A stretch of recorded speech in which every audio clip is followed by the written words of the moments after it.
Sunday is church day and family day.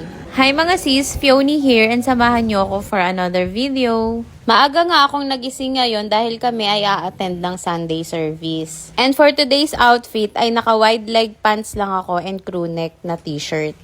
Nakaalis na kami ng bahay at dito kami dumadaan sa may shortcutan para makaiwas kami sa traffic.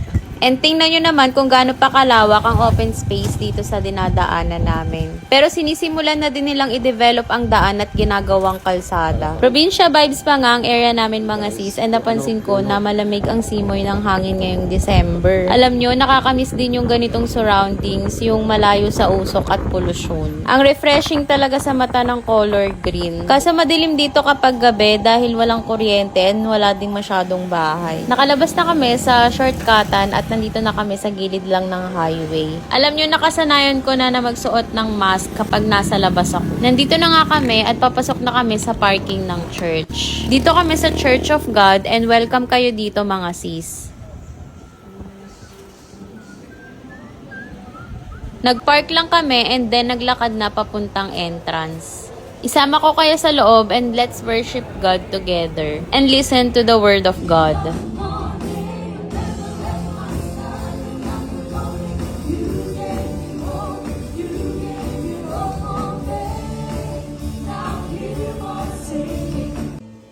It's your breath in our lungs, so we pour out our praise, we pour out our praise. It's your breath in our lungs, so we pour out our praise to you only.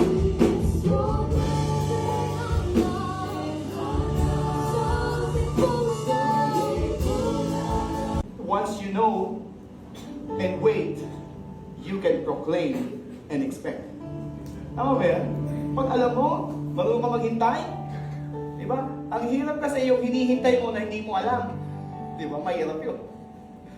Ba't ka pa naghihintay? Di ba? Di mo lang pala alam. Pero kung alam mo, at sinabi maghintay, maghintay ka, you can always proclaim and expect. Proclaim the goodness of God. Proclaim the wonders of God He gave you. Proclaim the mercies of God and expect God will never forget you. Kakaibang strength talaga ang nagiging ko after service and pakiramdam ko, ready na ako to face a new week. Bago kami bumisita sa kabilang bahay ay bumili muna kami ng saging na lakatan para may pasalubong naman kami sa kanila.